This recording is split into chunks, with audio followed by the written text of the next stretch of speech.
O título dessa palavra tem aí? Deus está demorando. Quem aqui já falou isso para Deus?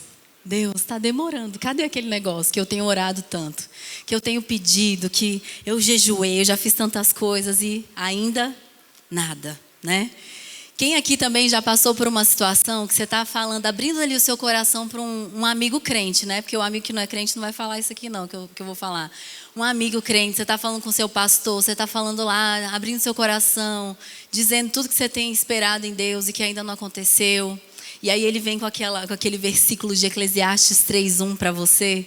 E aí fala bem assim: para tudo há uma ocasião certa, um tempo, para todo propósito debaixo do céu, tem um tempo determinado. Aí você olha para a cara da pessoa.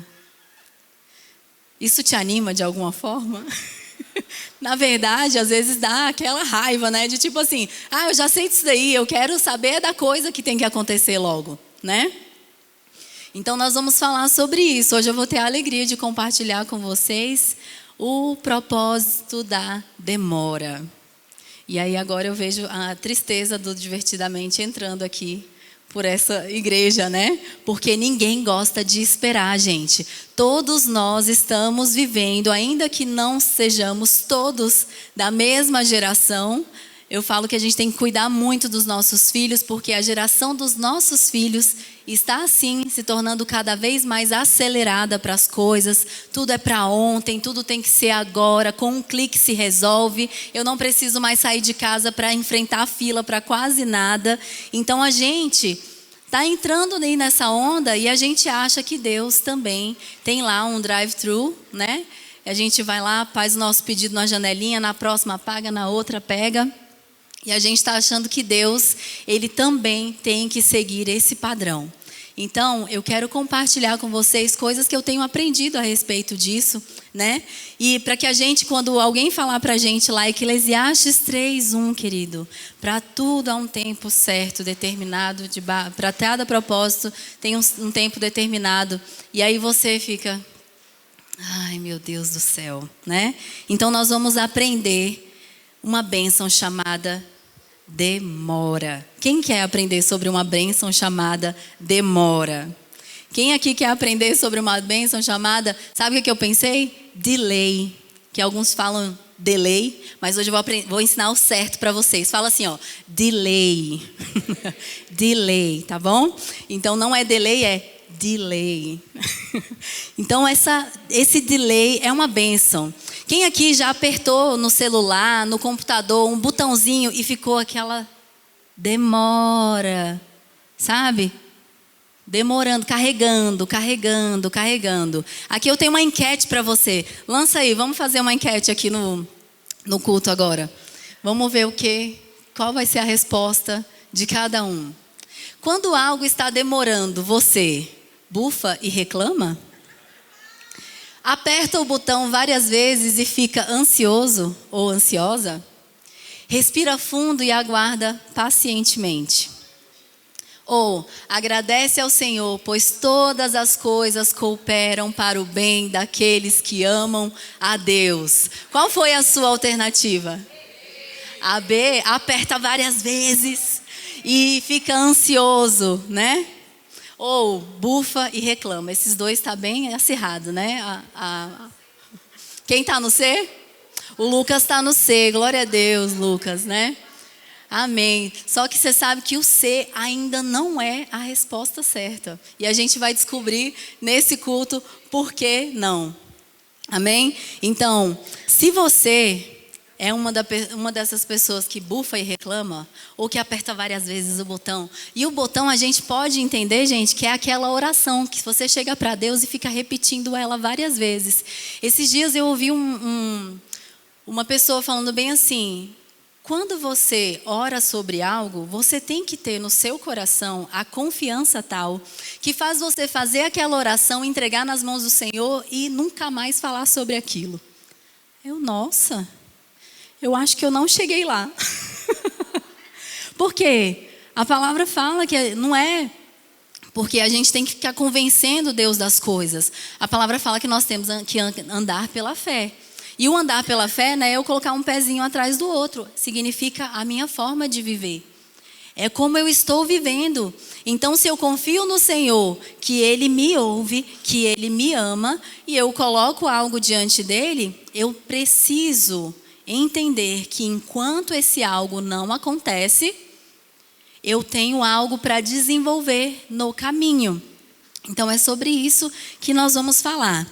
Então, eu tenho essa missão maravilhosa para compartilhar com vocês e nós vamos avaliar 3 histórias. A primeira delas é lá, Êxodo 32, dos versículos 1 ao 5, nós vamos ler. Cadê? Para quem não está habituado ainda a me ver pregar, você vai ver que eu vou ler bastante versículos, você vai ver que eu vou falar muita coisa, dando um passo a passo, alguma coisa assim, né? Esses dias a gente estava aconselhando um casal lá em casa, e aí o marido falou bem assim: pastor, põe essa pastora para pregar, ela é desse jeito, mas Deus usa ela. Né, Tiago? Aí, aí eu olhei assim para ele, aí eu rapidamente pratiquei o que a palavra de Deus me ensina a fazer, avalie todas as coisas e retém o que é bom. Aí eu reti a parte de que Deus me usa. Então, por isso que eu estou aqui, tá bom? E eu já perdoei o irmão também, tá? Então, vamos lá. Êxodo 32, a partir do versículo... Opa, peraí que eu estou no errado. Êxodo 32. A partir do 1. Diz assim: o povo, ao ver que Moisés, leia junto comigo, demorava. Cadê? Está aí o versículo? O povo, ao ver que Moisés demorava a descer do monte, juntou-se ao redor de Arão e lhe disse: venha, faça para nós deuses que nos conduzam, pois a esse Moisés, o homem que nos tirou do Egito, não sabemos o que lhe aconteceu. Olha que ideia incrível, né, que eles tiveram. Respondeu-lhes Arão: tirem os brincos de ouro de suas mulheres, de seus filhos e de suas filhas e tragam-nos a mim. Todos tiraram seus brincos de ouro e o levaram para Arão. Ele os recebeu e os fundiu, transformando tudo num ídolo, que modelou com uma ferramenta própria, dando-lhe a forma de um bezerro. Então disseram: eis aí os seus deuses, ó Israel, que tiraram vocês do Egito. Vou fazer uma pausa aqui. Eles tinham acabado de sair do Egito, atravessaram o Mar Vermelho. E durante o tempo deles ali no Egito, eles estavam vivendo vários milagres. Deus estava fazendo o maná cair do céu, estava mandando cordonizas, várias coisas. E eles vivendo tudo isso pelas mãos de Deus. Quando Moisés se ausenta, eles fazem um bezerro de ouro para eles, para ser um ídolo para eles. E aí eles falam que foi esse bezerro que tirou eles do Egito. Olha como a gente esquece facilmente do que Deus fez na nossa vida. Mas vocês percebem que Arão, né, estava ali representando também. Arão era um sacerdote. E Arão também não era um homem assim, que ainda estava com a sua liderança muito bem estabelecida, porque eles se referiam muito a Moisés, tudo era Moisés. E quando Moisés sumiu, foram para Arão, e Arão imediatamente: espera aí que eu tenho que provar quem eu sou, eu tenho que provar que eu sei o que eu vou fazer aqui nesse lugar. E aí Arão vai e manda eles tirarem os brincos, eles vão, tiram os brincos, levam para Arão, Arão vai e faz um bezerro de ouro. E aí fala ainda que ele os recebeu e os fundiu, transformando tudo no ídolo que modelou com uma ferramenta própria, dando-lhe a forma de um bezerro. Então disseram: eis aí os seus deuses, ó Israel, que tiraram vocês do Egito. Quando a gente está passando por um tempo de dificuldade, um tempo que se chama demora na nossa vida, muitas coisas vêm à tona. Muitas coisas vêm à superfície do nosso coração. E aqui nessa história a gente vê tanto o povo mostrando o que de fato eles pensavam, quanto Arão, em relação à demora que eles estavam tendo. Porque Moisés, para aquele povo, era o próprio Deus ali. Eles não tinham relacionamento com Deus. Quem tinha relacionamento com Deus era Moisés.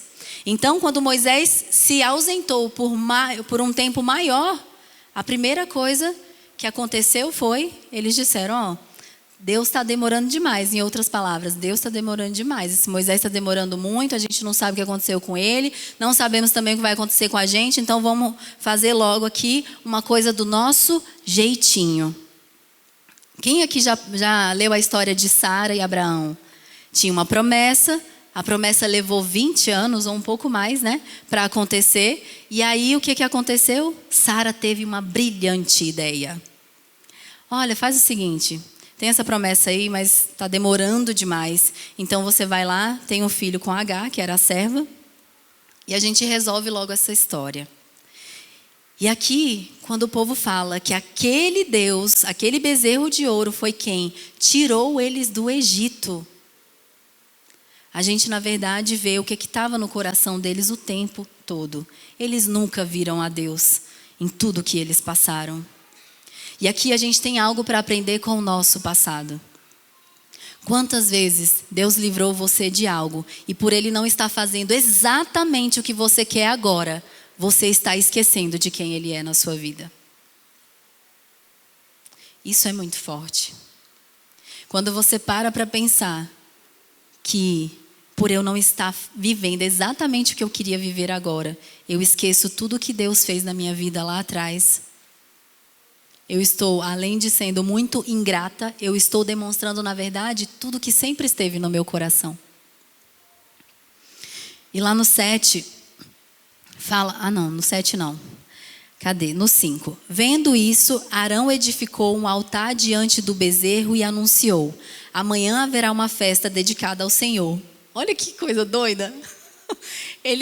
Acho que Arão, na hora que viu, meu Deus, eu fiz esse bezerro, aí agora eles estão falando que o bezerro tirou eles do Egito. Vamos fazer uma festa amanhã e vamos dizer que é para Deus esse bezerro aqui. Né? É quando a gente... Isso aqui é o quê? Isso aqui está reparando o erro dele? Não, isso aqui é culpa, isso aqui é remorso. Isso aqui é uma forma de você colocar um band-aid em cima de algo que não quer resolver.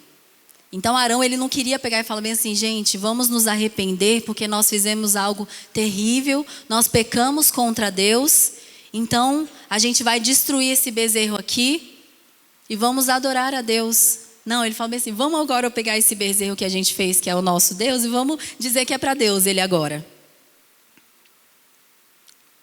Então aqui a gente faz uma outra reflexão, de que nós precisamos compreender de uma vez por todas que as nossas fases, elas não podem definir Deus na nossa vida.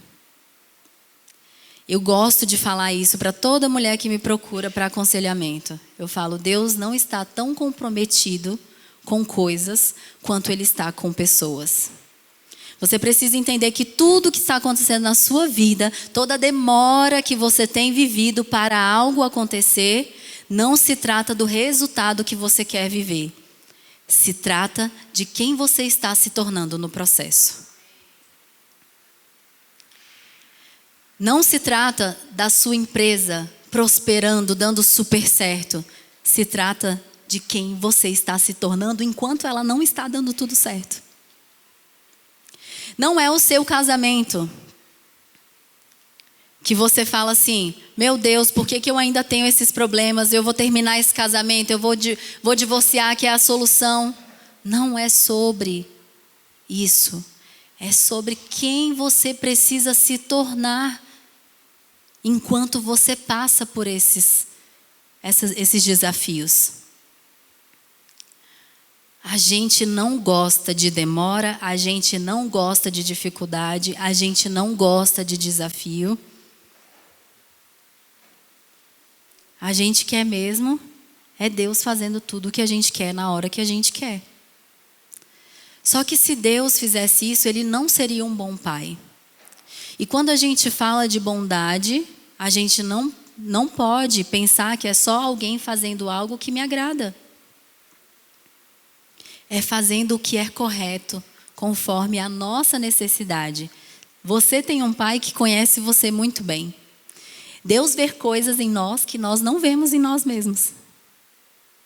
E aí Deus permite a demora de algumas coisas, porque se a demora dessas coisas é capaz de manifestar em nós coisas que estão lá dentro do nosso coração, que Deus está vendo, mas nós não estamos, Ele não vai nos deixar na ignorância. Porque se eu estiver ignorante a respeito de algo que está no meu coração, esse algo vai estar dividindo lugar com Deus dentro de mim. E quem aqui sabe que Deus não compartilha altar? Deus não divide altar com ninguém. E o nosso coração é um altar. O nosso coração é um lugar de adoração. Quando a palavra de Deus diz assim, que nós temos que buscar um lugar secreto para nos encontrarmos e falarmos com Deus, isso pode acontecer dentro do seu quarto físico. Mas se não acontecer dentro do seu coração, de nada adiantou. Aquele tempo passou, você foi ali, perdeu o tempo, perdeu mesmo. Se Deus não tiver lugar para ter superioridade na sua vida em relação ao que Ele fala com você, sempre vai ter alguma coisa dividindo lugar com Ele dentro de você. Sempre. Então, o povo manifesta isso aqui nessa história, quando eles atribuem ao bezerro a saída deles do Egito. Não é sobre algo que está acontecendo naquele momento, é sobre algo que sempre esteve ali no coração deles.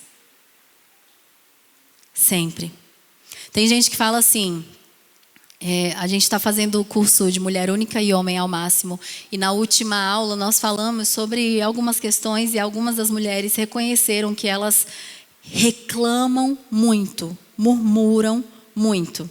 E aí eu fui conversar com elas a respeito disso, e eu falei bem assim, no dia que eu entendi que murmuração, além de ser um grande pecado contra Deus, porque a palavra de Deus diz assim, que nós devemos ser gratos em todo tempo e por todas as coisas. E a murmuração me tira disso. A murmuração, na verdade, é eu dando relatório do que está dentro de mim, conforme as coisas que acontecem na minha vida. Por quê? É provado cientificamente, biblicamente, do que você quiser, que nós somos aquilo que nós acreditamos sobre nós mesmos. Uma pessoa pode ter uma visão positiva sobre algo que outra pessoa está tendo uma visão negativa da mesma coisa. Porque tudo depende de quem está olhando. A Bíblia diz que se os nossos olhos forem bons, todo o nosso corpo será. Então você entende que não é uma questão de mudar as circunstâncias, mas mudar quem eu sou. Deixar Deus mudar isso em mim. E aí eu falei, olha, vamos fazer uma dinâmica bem legal aqui para você entender como que você precisa parar de murmurar. A urgência de você parar de murmurar. O povo só passou o tempo que passou, um tempo longo no deserto. Por quê? Porque eles murmuravam demais. Eles reclamavam demais. E Deus não podia pegar um povo contaminado e colocar numa terra que era pura, numa terra próspera. Então o tempo no deserto foi um tempo de purificação do coração do povo. Deus demorou muitas vezes com muitas coisas. Deus permitiu que eles passassem muitas vezes por muitas coisas. Porque Deus queria que o Egito saísse do coração deles. Não tem como você acessar o lugar que Deus tem para a sua vida, o que Deus tem para a sua vida, as promessas de Deus para a sua vida, se você não está disposto a abrir mão de tudo aquilo que é incompatível com a natureza de Deus, com a sua identidade em Cristo. Então, Deus permitiu que o povo passasse por certas coisas para que ficasse claro para eles o que ficava de fora da terra prometida. Então, a demora, ela é uma grande bênção para nós. Porque é uma oportunidade que nós temos de enxergar o que Deus já está enxergando em nós e que muitas vezes nós não estamos enxergando. Só se eu me tornar consciente destas coisas, eu vou poder concordar com Deus. Se você não concordar com Deus, não tem bênção. A Bíblia fala bem assim, ó, Deus derrama bênção onde há unidade. A primeira unidade que precisa existir na nossa vida é nossa com Deus. Se eu não estou concordando com Deus a respeito de mim mesma, não tem como Ele me mover em direção aos propósitos dele para a minha vida. E outra, não tem como a bênção me alcançar, porque não é a gente que alcança a bênção, é a bênção que alcança a gente. Por exemplo, eu tenho uma filha de 8 anos. E para muitas coisas ela se acha muito madura. E eu tenho que mostrar para ela que não é. Eu tenho que mostrar para ela que ela ainda está no processo. E está tudo bem estar no processo. O que não está tudo bem é ela se recusar a aprender. Esses dias eu fui falar uma coisa com ela. Ela começou a fazer uma birra e não sei o que. Eu peguei ela no colo e falei bem assim, eu repreendo todo o espírito de rebeldia aqui dentro dessa casa. Eu sou sua mãe e o meu maior dever na sua vida é te ensinar. Se os seus ouvidos estiverem fechados para mim, eu vou falhar no meu propósito e você vai falhar em crescer, em amadurecer e prosperar na sua vida. Ela ficou olhando para a minha vida e eu falei, eu não aceito mais isso aqui. Quando eu falar com você, você me escute com atenção.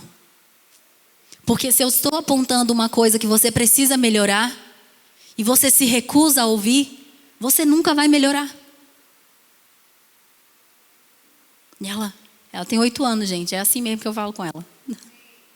Então, vocês entendem? Se Deus está falando com você que você precisa resolver algumas coisas dentro de você e você não está querendo aceitar isso, não tem como você concordar com Ele. E não tem como você prosperar. Prosperar não significa ganhar dinheiro, gente. Prosperidade no hebraico significa estar em constante evolução. Estar em constante ascendência. Você ascender sobre algo. A caminhada do justo é como a aurora ao meio-dia que vai brilhando, brilhando e se tornando cada vez mais claro até ser dia perfeito. Mas se eu não concordo com Deus, eu estou fadada a viver conforme os meus próprios caminhos, a minha própria sabedoria, a minha própria justiça. Então aí, aqui o discurso, o texto bíblico vai dizendo que Deus vai lá, dá uma olhadinha e fala bem assim, eita, olha lá, já estão adorando um bezerro de ouro, está falando que foi ele que tirou o povo do deserto, vai e fala para Moisés. E eu acho muito engraçado a forma como Deus fala com Moisés. Porque Deus chega e fala bem assim, ó, o teu povo já está lá adorando um bezerro, o teu povo que você tirou do Egito, aí Moisés fica só ouvindo, né? E aí Moisés fala bem assim, não, Deus, o meu povo não, ele é o seu povo e o Senhor tirou ele do Egito, não fui eu não. Mas Deus, olha, não se acenda a sua ira sobre eles, porque senão o que os egípcios vão falar? Que você tirou eles do Egito com uma má intenção de querer acabar com eles no deserto. E aí Moisés defende o povo. Aquele povo era um problema para Moisés. Não era a oportunidade perfeita de Moisés falar bem assim, isso Deus, vai lá, mata todo mundo, acaba com tudo. E Deus ainda falou bem assim, de você Moisés eu vou fazer tudo novo. E aí mais uma vez a gente aprende, porque Deus quando Ele pergunta algo para a gente, não é Ele que precisa da resposta. Somos nós. Quando Deus ele expõe algo para a gente, Ele coloca uma oportunidade na nossa frente. Não é Ele que está precisando. Deus não precisava que Moisés lembrasse ele que o povo era dele. Que foi ele que tirou ele do deserto, ou do Egito. Deus não precisava de nada disso. Mas naquele momento surgiu uma oportunidade de Deus conhecer o coração de Moisés a respeito do propósito dele na vida daquele povo. E aí às vezes a gente está assim, com a bola e o gol, sem goleiro na nossa frente. Mas qual é a sua motivação de chutar a bola? para Deus isso importa muito mais do que você fazer o gol. A gente precisa entender isso. E aí quando Moisés vai e defende o povo e fala, não, foi o Senhor que tirou ele. Foi o Senhor que tirou ele do Egito. Foi o Senhor que fez todos os milagres. Aí Deus fala, provei o seu coração. Prossigamos com o plano. Porque não era só o povo que estava sendo aperfeiçoado no deserto. Era Moisés também. Moisés também estava sendo aperfeiçoado. E sobre ele ainda mais uma responsabilidade, porque ele via Deus face a face. Ele tinha relacionamento com Deus. Não tinha como sair outra resposta de Moisés, porque ele estava se relacionando com Deus. Sempre que você estiver afinado com Deus, e isso não se resume a um momento de devocional, se resume a uma consciência de vida que impulsiona e motiva, engatilha todas as suas atitudes durante o seu dia. A gente não pode sair do nosso momento devocional, da nossa oração, fechar a porta, deixar o Espírito Santo lá e ir embora viver a nossa vida. Nós temos que viver a nossa vida como filhos de Deus. Filhos amados de Deus. E aí quando Deus propõe pegar e matar todo mundo, o que sai da boca de Moisés, que estava ali, dias e dias e dias, tanto é que demorou tanto que o povo pensou que tinha acontecido alguma coisa com ele, não sei o que aconteceu com esse Moisés. Não tinha como sair algo diferente dele. Saiu o amor dele. Senhor, misericórdia do teu povo. Lembra de tudo que o Senhor prometeu. Não fui eu, foi o Senhor. Isso é muito forte. Para mim, isso é muito forte. Na nossa vida não é nada a gente. Não é nada a gente. Mas se dentro do nosso coração tivermos um altar dividido entre o meu ego e o meu Deus, tem hora que eu vou falar que seja feita a minha vontade, não a sua.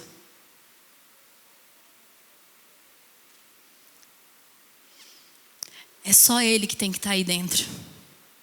É só Ele. Deus tem misericórdia do povo e decide não acabar com todo mundo. E aí Moisés desce. Quando Moisés desce, ele chega lá, ele vê tudo que está acontecendo e aí ele se ira. Ele se ira com o povo e ele chama a atenção. Tipo eu quando fiz com a Laurinha, sabe? E ele chama a atenção do povo e ele fala, vamos destruir isso. E ele destrói tudo e joga aquele bezerro na água, dilui tudo aquilo ali e manda o povo beber a água. E a gente vê, então, naquela situação, tanto com a vida de Arão, quanto da vida de Moisés, quanto com o povo, o que a demora trouxe à tona? De Moisés, que estava tendo um relacionamento constante com Deus, que buscava ouvir a voz de Deus, que decidiu se submeter a Ele e seguir o plano de Deus para a vida dele. Saiu amor. Diante da adversidade, saiu amor. Diante de uma situação onde ele poderia se frustrar, se irar, ficar daquele jeito, saiu amor. Arão, diante da demora, saiu a insegurança que ele tinha a respeito da própria liderança dele, porque Arão era sacerdote ali no meio do povo. Eu fui pesquisar o que significa o nome Arão. Significa aquele que traz a luz. Eu falei, uai, que luz foi essa que Arão trouxe?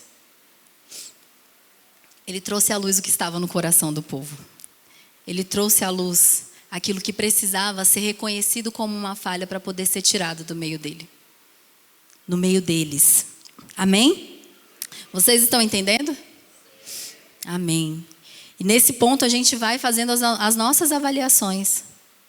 O que a demora de algumas coisas na minha vida tem trazido à tona?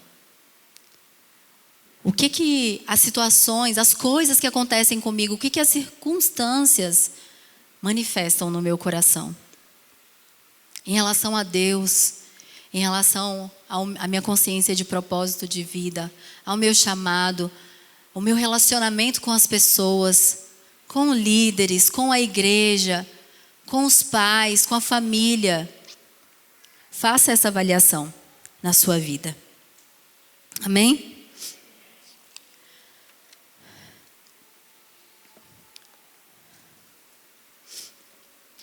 E a outra história que nós vamos avaliar está lá em 1 Samuel, capítulo 13, versículo 6 ao 12. 1 Samuel 13, do 6 ao 12. Qual que é a situação aqui? Aqui o povo de Israel ainda estava sobre o reinado de Saul, né? E Saul governou durante 42 anos sobre Israel. Só que Saul, todo mundo sabe que Saul não foi um bom rei para Israel, porque ele deixou o coração dele se corromper. E já tinha um outro rei ungido, que era Davi, só que Davi teve que esperar o tempo dele para que ele ocupasse o reinado sobre Israel, né? E aqui o que estava acontecendo? Saul ele já estava totalmente perdido em relação à liderança dele sobre aquele povo.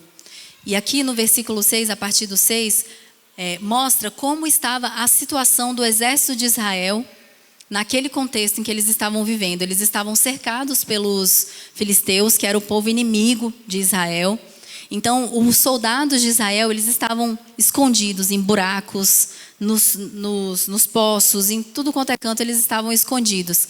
E Saul, como rei, ele estava sentindo uma fragilidade muito grande em toda a liderança dele, em todo o exército dele. Por quê? Além dos homens estarem com medo, eles estavam esperando algo acontecer como um sinal para que eles fossem à guerra e ganhassem a guerra. Mas aquele sinal demorou demais para acontecer.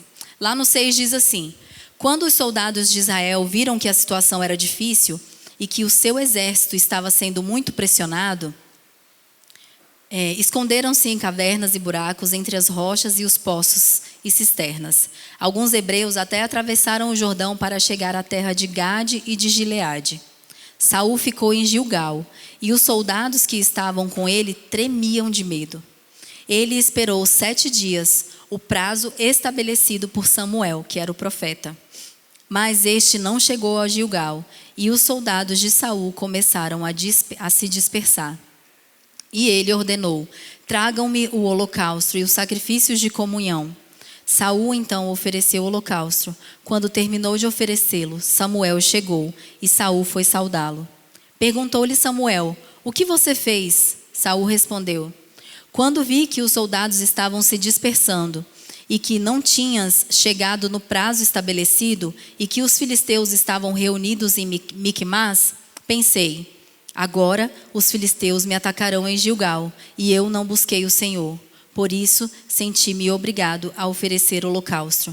Disse Samuel: você agiu como tolo, desobedecendo ao mandamento que o Senhor, o seu Deus, deu a você. Se tivesse obedecido, ele teria estabelecido para sempre o seu reinado sobre Israel.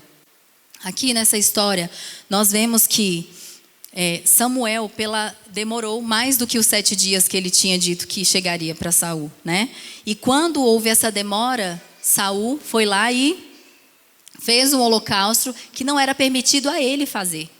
Como rei, ele não poderia fazer aquele holocausto, somente o profeta. E aí ele faz algo que era um erro para ele, né? Um holocausto é um sacrifício, né? E aí, quando Samuel chega, ele fala: você demorou demais. Olha a transferência de responsabilidade. Porque você não chegou no tempo que você falou que ia chegar, eu fiz o que eu não devia fazer. Ansiedade. Eu falo que ansiedade... Cadê? Anotei aqui. Foi tão bom isso que eu não quero falar errado. Espera aí. Ansiedade é a demência espiritual. Ansiedade causa demência espiritual.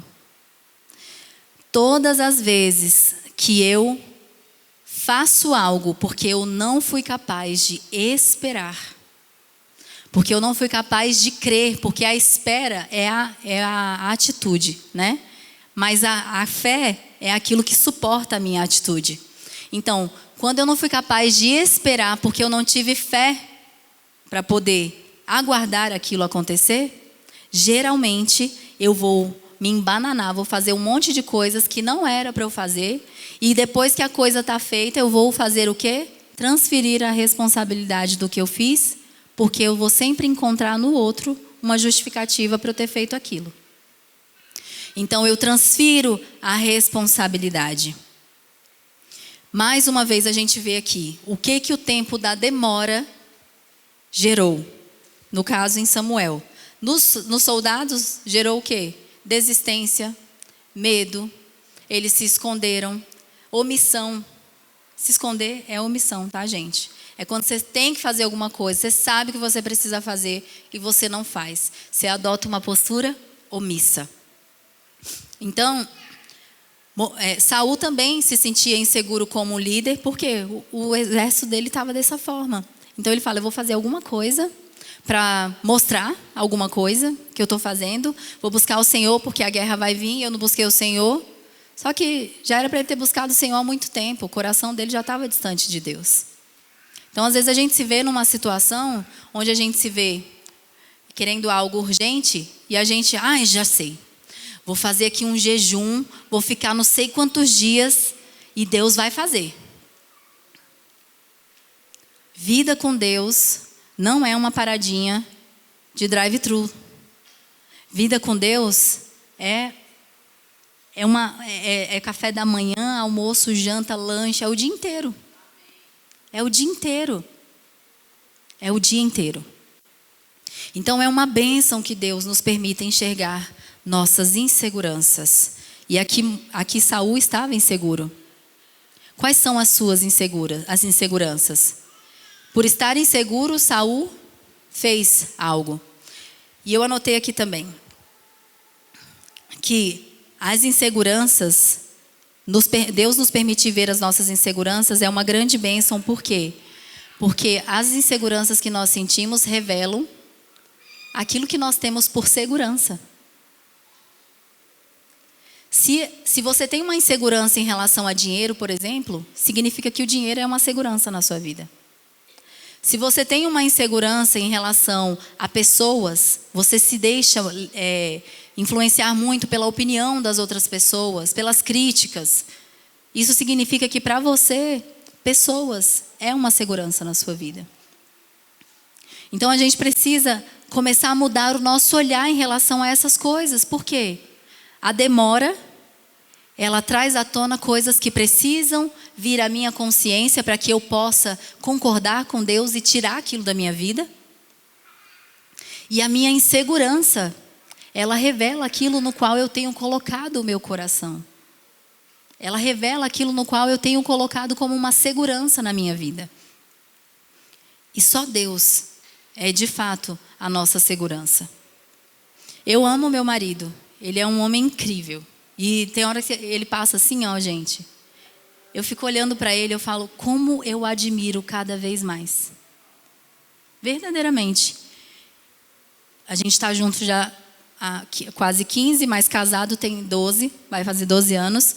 E desde o início da nossa vida junto, eu olho para o Rodrigo e eu só o vejo crescendo. E nos momentos difíceis, onde ele precisa corrigir a rota, eu vejo ele buscando a Deus. Eu vejo ele está acordando não sei que horas da manhã, está indo lá para a varanda para buscar a Deus e sai de lá não sei que horas da manhã, depois de ter anotado não sei quantos papéis do que Deus está falando com ele. E aí, às vezes, eu falo com ele, ele fala, eu estou focado. Eu falei, amém, então fica. Fica focado. Porque, às vezes, tudo que a gente precisa é tirar da nossa mente, do nosso coração, tudo que significa algo para nós podermos, de fato, compreender o que é real na nossa vida. Isso está se tornando um hábito até para a Laurinha, porque ela acorda, ao invés dela ir lá e chamar a gente, ela vai para a varanda botar as bonecas dela para ver o nascer do sol. E fala, eu estava lá vendo o nascer do sol, aí levei minha Bíblia. Não leu a Bíblia, né? Mas ela está fazendo o que ela está vendo. Então, a gente precisa entender que nada na nossa vida é de fato uma segurança a não ser Deus. Deus, Ele é a nossa segurança, Ele é o nosso porto seguro.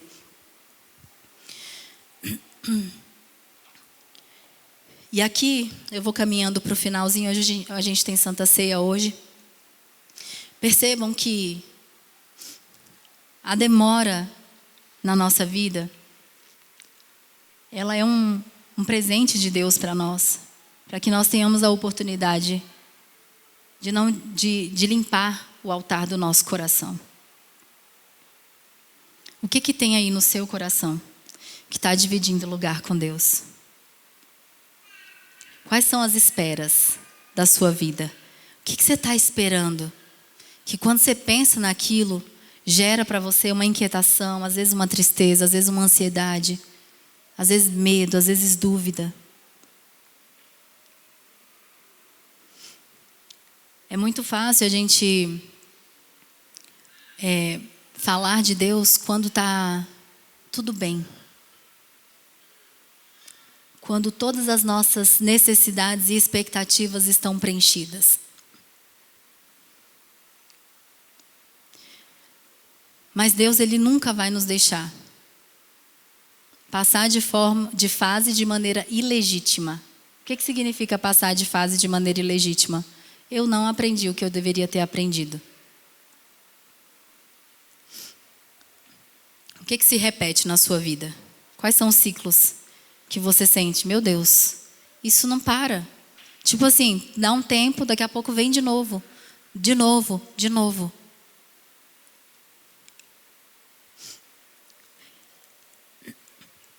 Então Deus, Ele nunca vai permitir que algo venha à sua consciência para te envergonhar. Não é a intenção de Deus envergonhar, ferir ninguém, afastar ninguém.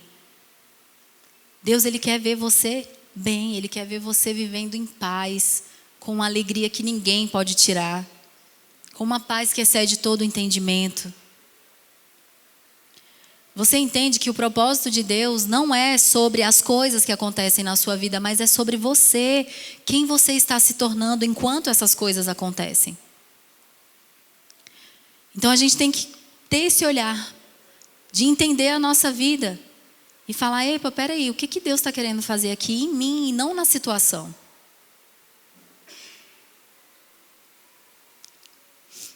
Em você e não na situação. Então Deus não vai te acusar, Deus não vai te envergonhar.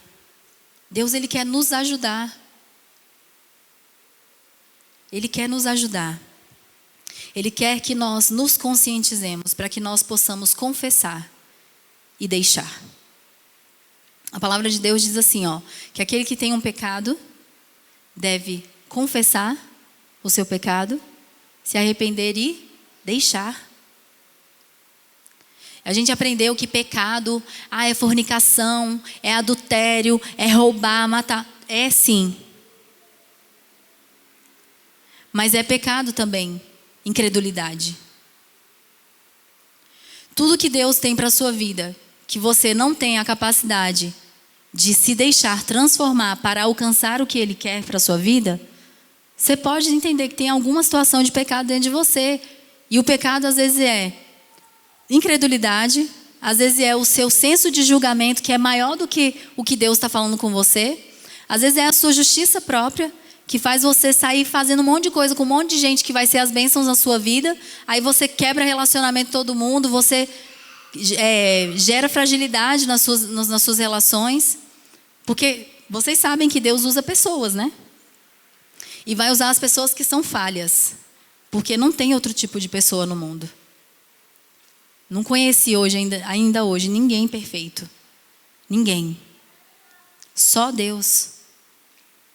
Então, às vezes você está assim, com coisas no seu coração que está afastando você dos meios, das pessoas, dos propósitos e até mesmo dos recursos que Deus tem disponível para você. Por coisas que você está deixando se assentar no seu coração. Eu gosto muito quando a Bíblia fala assim, que um pensamento, ele é como um passarinho. ele pode tanto vir, passar, e você tira ele, ele vai embora. Ou se você não tirar ele, ele vai fazer ninho e vai ficar ali. Então, a gente tem que ter esse hábito de olhar para a nossa consciência e se perguntar, o que está na minha cabeça? Porque se você está tendo uma atitude, pode ter certeza que antes da atitude nasceu um pensamento. O que está acontecendo na sua mente? Então aqui a gente viu que Saul, ele cometeu o mesmo pecado de Adão e Eva. Ele fez uma transferência de responsabilidade. Então, quando eu nego a minha própria responsabilidade, eu atraso o meu próprio progresso. Então, você quer sair dessa fase? Você quer passar? Você quer acessar as promessas de Deus para a sua vida? Coloca tudo na tua conta. Não foi você que fez tudo, mas é a sua vida, não é? Então, o que você pode fazer? O que você pode fazer? Não fique procurando culpados. Faça a sua parte, o que você tem que fazer. Deixa Deus falar com você qual é a sua porção nisso tudo. O que você precisa mudar? Porque, de fato, nós não podemos acelerar o que Deus tem para fazer. Mas nós podemos desacelerar. Você não pode acelerar o processo de Deus na sua vida, mas você pode desacelerá-lo. Desacelerá-lo. Isso. Como assim eu posso desacelerar o que Deus tem para fazer na minha vida? Murmura, faz só o que o povo fez no deserto. Esquece de Deus, murmura, pratica a idolatria. Idolatria no Novo Testamento você vai encontrar muito, sabe como o quê? Cobiça. Tudo aquilo que você cobiça é uma coisa que está no seu coração dividindo o lugar com Deus. Isso é idolatria. Então Deus tem nos mostrado um tempo para essa igreja. Um tempo que já é, né? Não é um tempo que está para chegar. É um tempo que já é. Domingo passado, o pastor Rodrigo deu um testemunho aqui do relógio, e ele falou do relógio aqui hoje, talvez alguns não entendam nada. E aí ele recebeu um relógio de um rapaz que veio aqui, e esse rapaz foi entregar o relógio para ele e falou assim, estou com incômodo no meu coração e Deus está dizendo que esse relógio aqui é para simbolizar um tempo que já chegou, um tempo que já é. Na hora eu fiquei, meu Deus, já é, mas não mudou nada. Porque a gente fica assim, né? Se já é, se Deus falou, por que não mudou nada? E aí Deus falou bem assim comigo, você vai acessar isso quando você for capaz de agradecer sem ver. Agradeça. A forma que você tem de receber algo que ainda não chegou é agradecendo. Se tornando grato. Grato. A gratidão é a habilidade de ver o que Deus está fazendo. Anota isso aí. A gratidão é a habilidade de ver o que Deus está fazendo. Então sejam gratos em todas as circunstâncias, por todas as coisas, porque essa é a vontade de Deus para vocês. Amém? Mas existe algo sim que pode causar em nós essa demência espiritual, que é a ansiedade. Nós precisamos arrancar isso da nossa vida. Quando a gente fez a enquetezinha lá, aperta várias vezes e fica ansioso. A demora pode trazer isso ao nosso coração. Mas todas as vezes que você se sentir assim, lembre-se do que Deus está fazendo. E se Ele falou, já é. Se Ele falou, já é. Então eu tenho a garantia do que Ele falou. Então agora aprenda quem você tem que ser até esse já é chegar. Qual é a pessoa que você precisa se tornar até esse já é chegar? Amém? Fale assim comigo, ó. O que Deus valoriza? Resultado ou jornada? Fala assim, jornada, para quem está em dúvida, tá? O que Deus valoriza? Jornada ou resultado ou jornada? Jornada. Você vai chegar lá. Você vai chegar lá. Você crê? Você vai chegar lá. Mas não vai chegar de qualquer jeito. Amém? O casamento que você sonha, ele já é uma realidade no céu. Jesus nos ensinou a trazer o que está no céu para a terra. Só que a gente faz o contrário. A gente pega o que está na terra, leva para o céu. Não. Pega o que está no céu. Aí isso aí você acessa pela fé.